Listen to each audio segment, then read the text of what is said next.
Taigi norėčiau padėkoti šios sesijos pranešėjams, Antverui, Gusts ir Dovydui.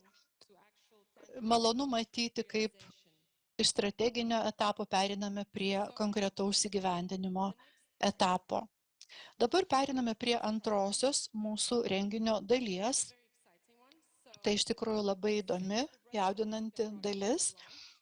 Nuo tada, kai prasidėjo Rail Baltica projektas, iš tikrųjų atsirado nauji principai, naujas požiūris į saugą, integraciją.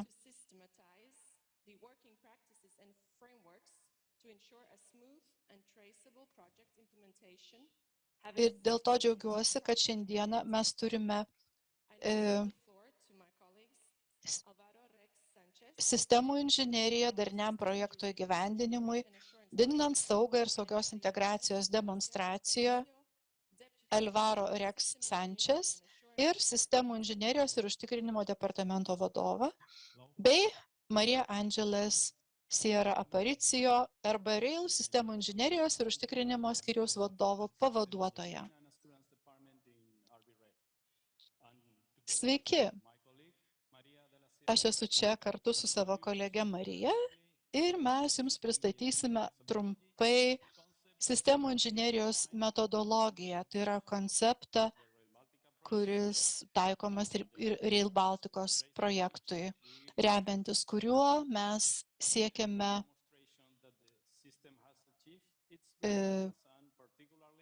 patikrinti, ar sistema tikrai pasiekė tinkamą standartą.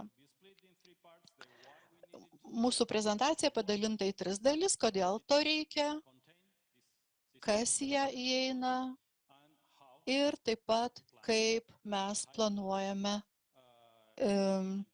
tai įgyvendinti šią metodologiją.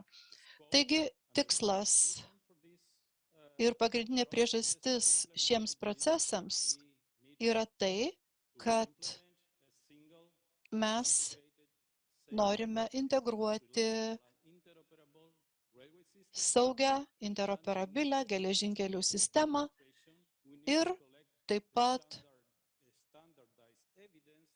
surinkti standartizuotus įrodymus, kad ji yra tokia.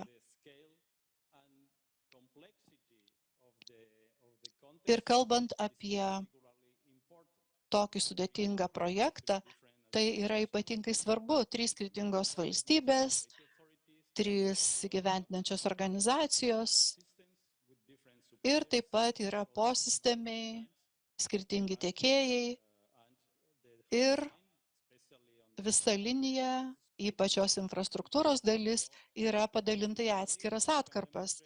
Taigi,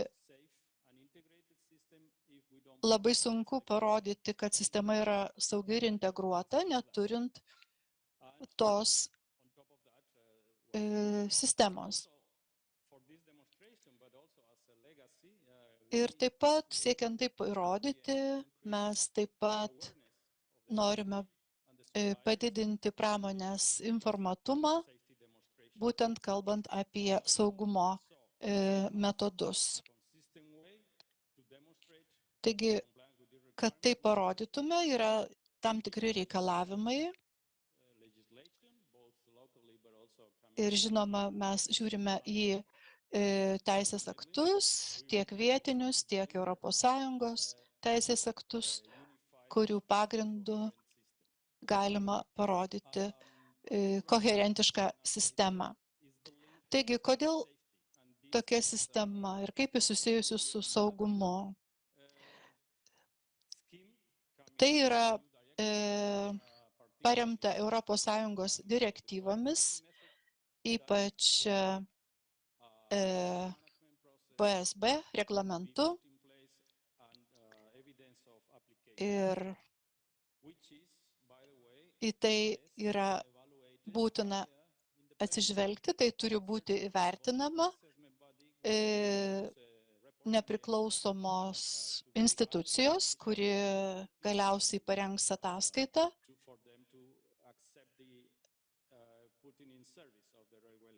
Ir tokiu būdu geležinkelio linija patvirtinus galės būti paleista, pradėti funkcionuoti.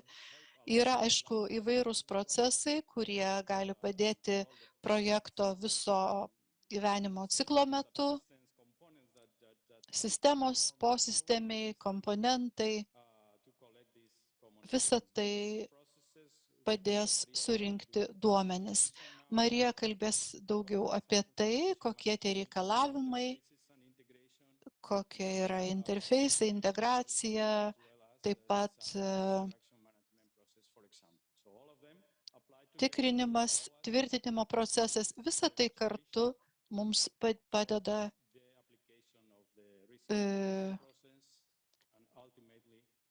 galiausiai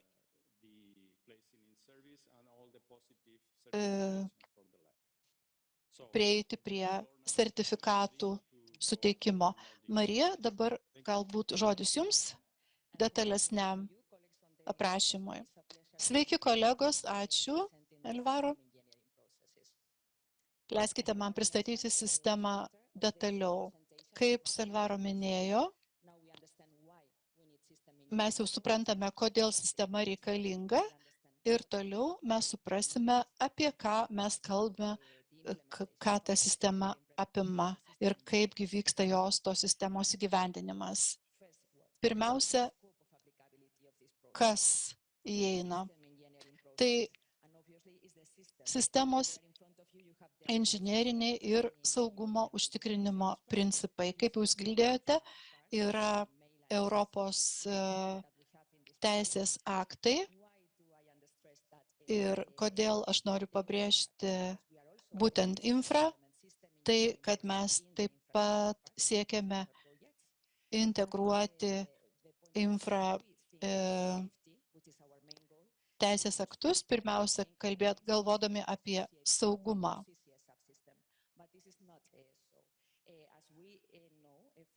Kai mes žinome, mums būtina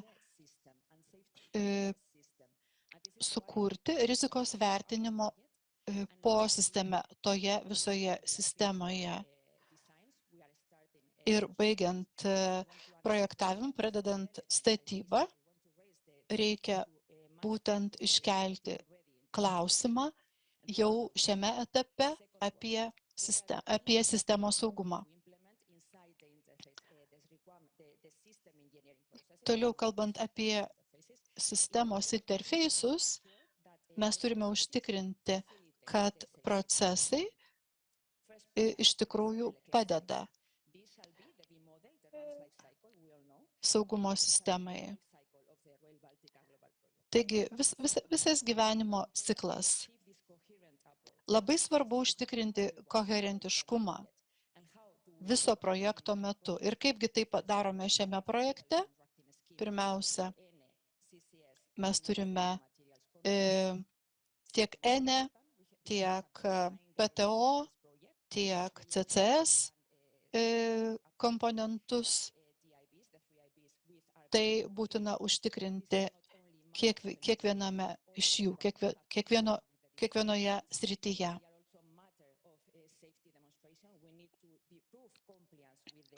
Turime užtikrinti atitikimą. Taigi keletas tų ramsčių. Labai svarbu turėti omenyje, kad mes turime bendrus saugumo principus visam projektui, viso projekto eigai. Taip pat mes turime operacinį konceptą, sistemos apibūdinimą, konceptą ir šią architektūrą, kuri kartu su bendrais reikalavimais, funkciniais reikalavimais sukuria tam tikrus standartus, specifikacijas visam projektui. Ir tai apima visas 5 stadijas, 5 etapus, o dabar mums reikia suprasti, kągi mes turime padaryti, kad įgyvendintume tam tikrus procesus. Taigi, sistemos inžinerinis procesas – statyba, valdymas, vykdymas, atitikimas ir priėmimas. Pirmiausia, projektavimo stadijai jūs kaip tiekėjai jau esate žaidime kartu su mumis ir atsižvelgiant į jūsų ekspertizę, mums reikia įgyvendinti mechanizmą, kad galėtume surinkti duomenis, kurie bus reikalingi vėliau, pademonstruoti saugumą. Taigi, kokie tie duomenys? Pirmiausia, kaip įgyvendinti reikalavimai, kokia yra būklė, toliau įrodymai, kad darbai yra padaryti, toliau istorija, ne vien tik tai duomenys, ne vien tik tai įrodymai, tačiau ir kaip tai buvo padaryta. Ir toliau mums reikia suprasti, kas atsitiko projekte. Ar buvo susidurta su kažkokiamis problemomis, kokie konkursai buvo skelbti, kokie sprendimai priimti. Visa tai yra procesas, kuris yra mums svarbus.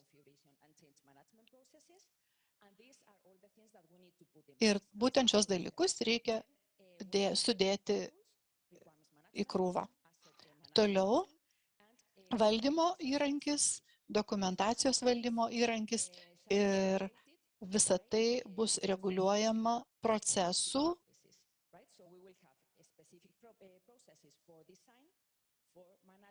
Ir tada mes turėsime atskirą procesą projektavimui, atskirą procesą statybai.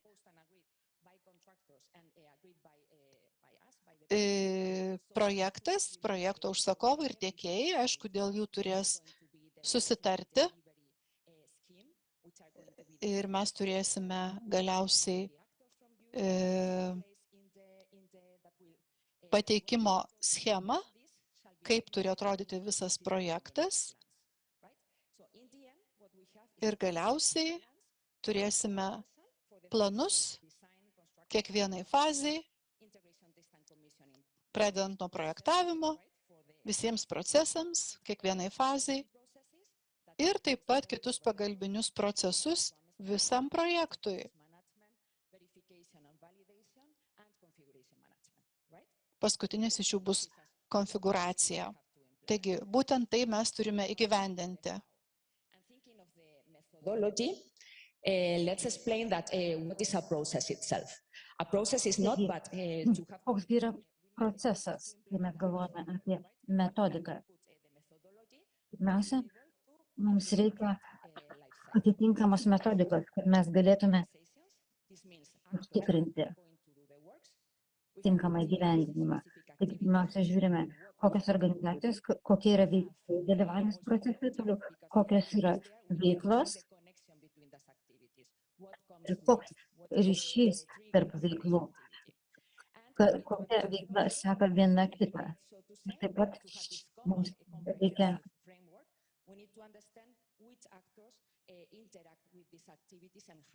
taip pat suprasti, kurie veikėjai dalyvauja kuriuose veiklose ir kaip jie yra susijęs. Kas dalyvauja, kas tik informuojamas ir panašiai. Tai yra veiklos, organizacijos,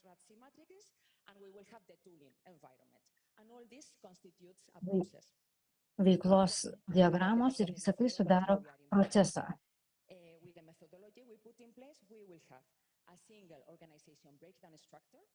Taigi, mūsų metodikos pirme organizaciją,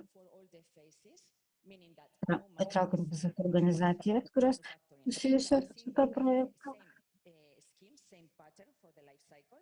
Taip pat projekto gyvavimo laikotarpis, turime taikyti vienodą metodiką visų projekto gyvenimo laikotarpiu. Ir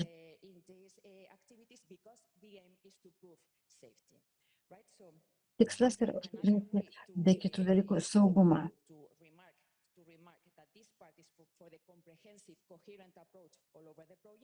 Mes siekime užtikrinti darnų požiūrį į visą projektą. O kaip mes užtikrinsime saugumą?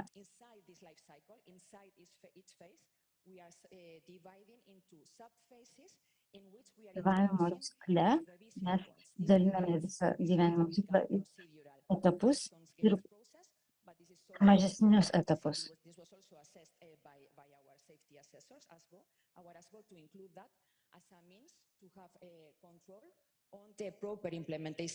Taigi, norint tinkamai įgyvendinti projektą, reikia žiūrėti į kiekvieną etapą, po etapai ir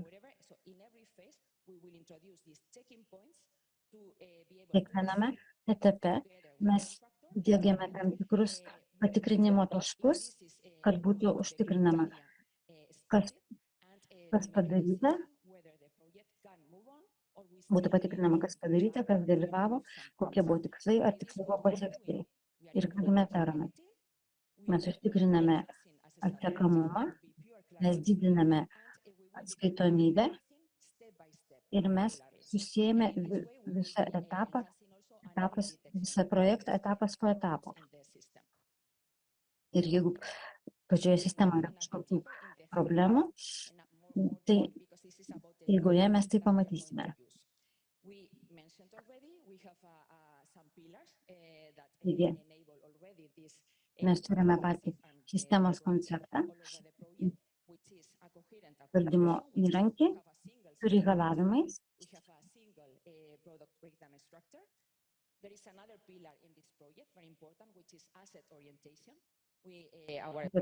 Mes orientuojamės į tai, ką mes turime,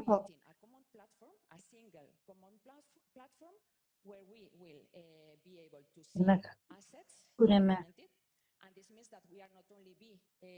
turime vieną platformą, į kurią iš pradžių mes turime tam tikrą turtą, tam tikrą vertę, kurią mes dedame į sistemą ir vertiname, kaip tai veikia.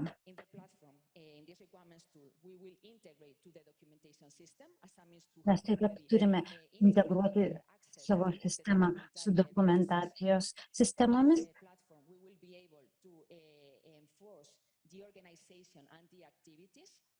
Taip pat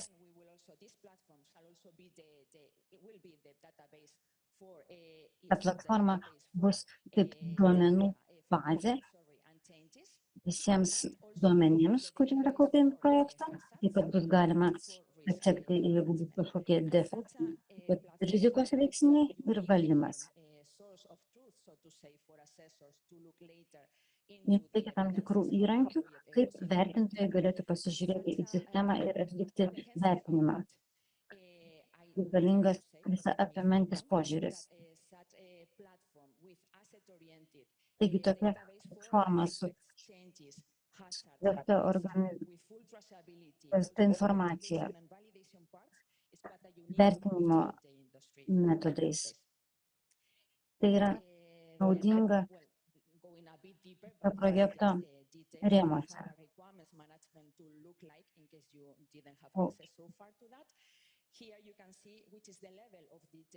Reikalavimų valdymas. Čia galima matyti, kokių ES teisės aktų, kokie ES teisės aktai yra reikalingi, su kuriais mums reikia derinti savo veiklą, kad mūsų veikla atitiktų tų geležinkelių srities ES teisės aktų reikalavimus. TSM, TSI ir kiti ES teisės aktų geležinkelio srityse.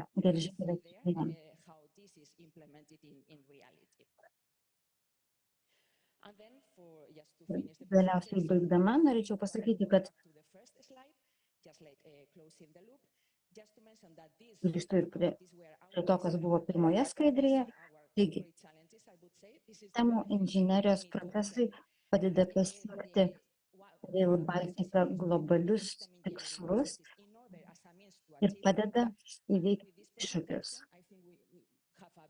Ir aš tikiuosi, kad šio pranešimo metu mes pateikėme jums informaciją apie sistemų inžinierijos procesą, kuris jums bus naudingas arba bent jau jūs sudomins ir jūs daugiau apie tai pasidomėsite. Dėkui už jūsų dėmesį.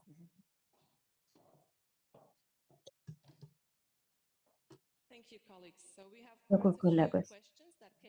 Turime ne vieną klausimą. Pirma, labai praktinis klausimas.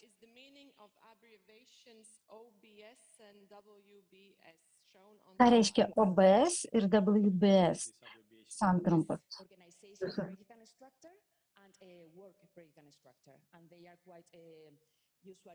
Organizacijos struktūra ir darbo struktūra.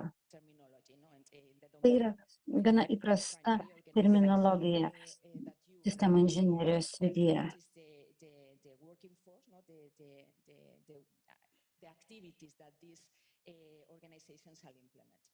Turime omeny veiklos, kurias turi įgyvendinti atitinkamos organizacijos.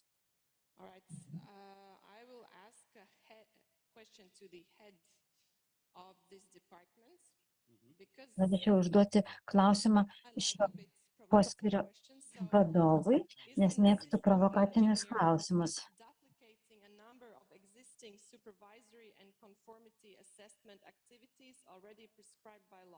Galbūt ta inžinerija tik tai dubliuoja jau kitas funkcijas, kurios yra nustatytos įstatymų. Ne, aš iš karto pasakysiu, kad tai tikrai nedubliuoja, nes ši metodika visų pirma kalba apie tai, kad mums reikia rinkti įrodymus, standartizuotus įrodymus,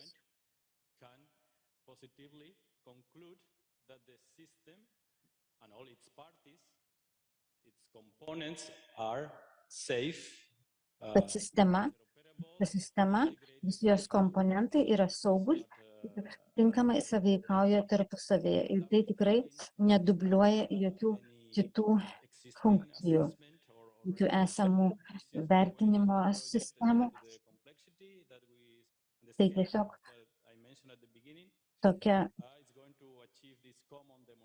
toks konceptas, kuris padeda įvertinti tokį projektą kaip šis, kuris yra tokio sudėtingumo. Dėkui.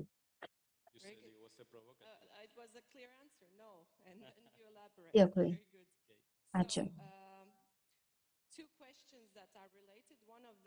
Du susiję klausimai.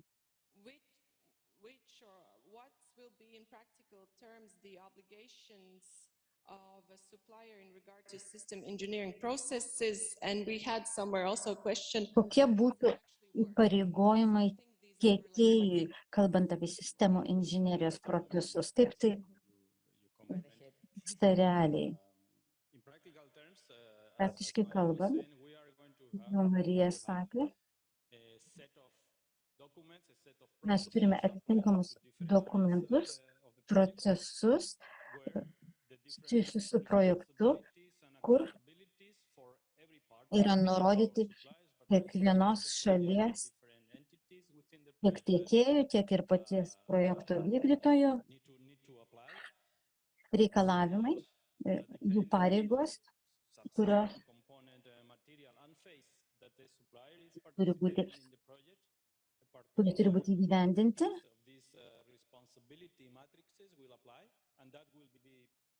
Ir yra nurodyta, kurie reikalavimai yra taikomi tiekėjui ar kitiems dalyviams.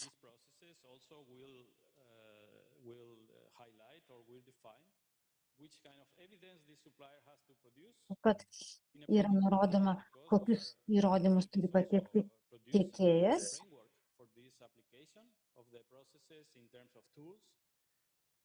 Ir sistemų inžinerija taip pat pateikė priemonės, šablonus, kaip pateikti informaciją. Taigi, užmezgant ryšį tarp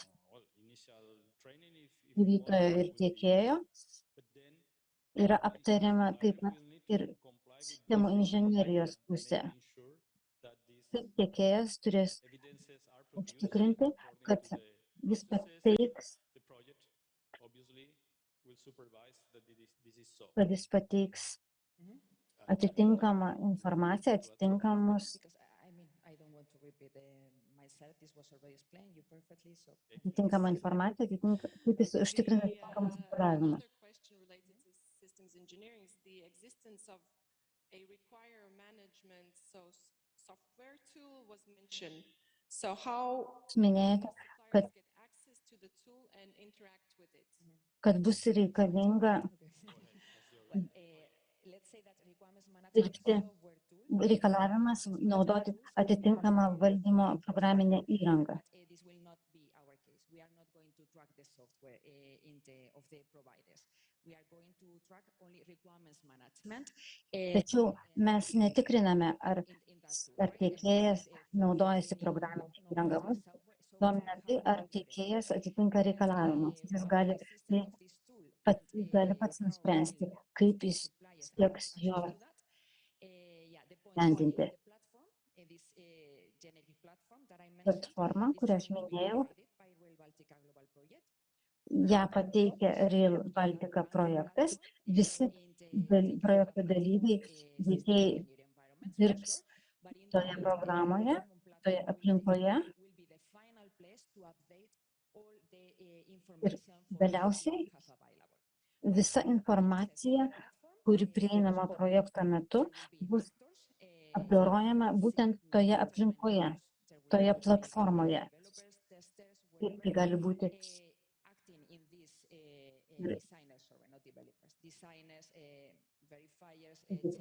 sakykime, projektuotojai,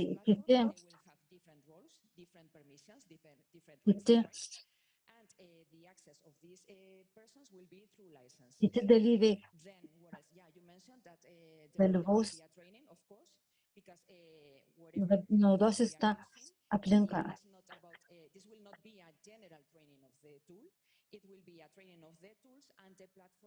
Mes taip pat apmokysime mūsų sistemos dalyvius naudotis tą platformą. Rangovai, visi vertintojai, mes visi turime prieigą prie platformos.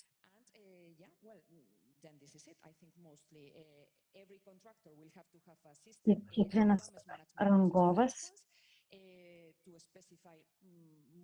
turės gauti prieigą prie aplinkos, o mes būsime tie,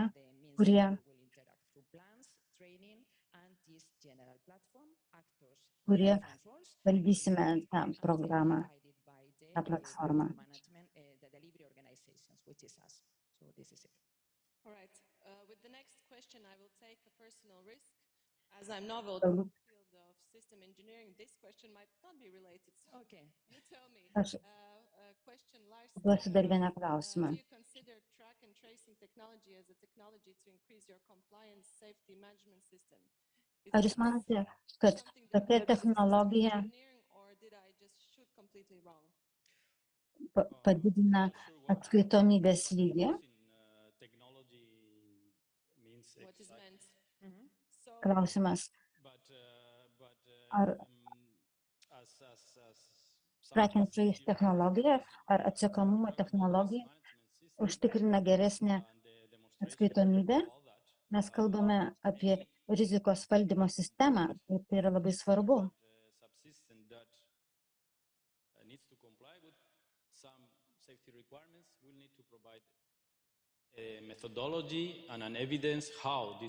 Kiekvienas dalyvis, kuris turi užtikrinti tam tikros rizikos nebuvimą, rizikos valdymą, turės parodyti, kaip jis valdo rizikos veiksnius ir kaip užtikrina jų sušvelninimą.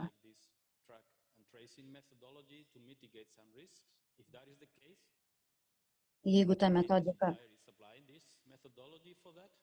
mažina riziką,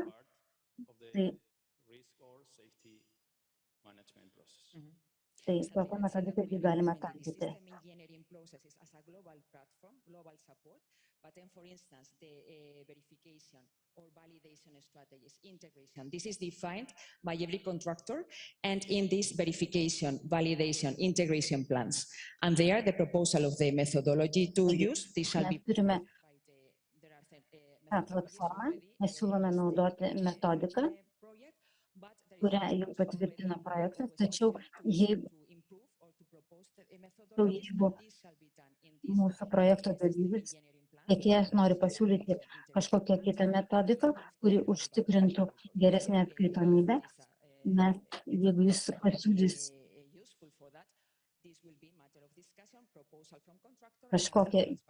kažkokią kitą metodiką, tai mes galėsime tai aptarti, jeigu pasirodys, kad tai yra tikrai naudinga.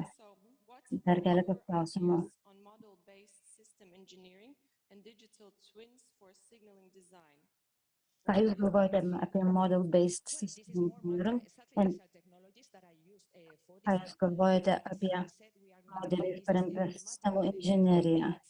Taip, We are not working in the provider's point of view. We are not delivering the products. We are not designers of the products. mes nesame projekto kūrėjai, mes tiesiog norime sekti, kas yra įgyvendinta. Mes turime savo metodiką, kurią mes kontroliuojame, kaip yra įgyvendinami projekto tikslai. Tačiau jeigu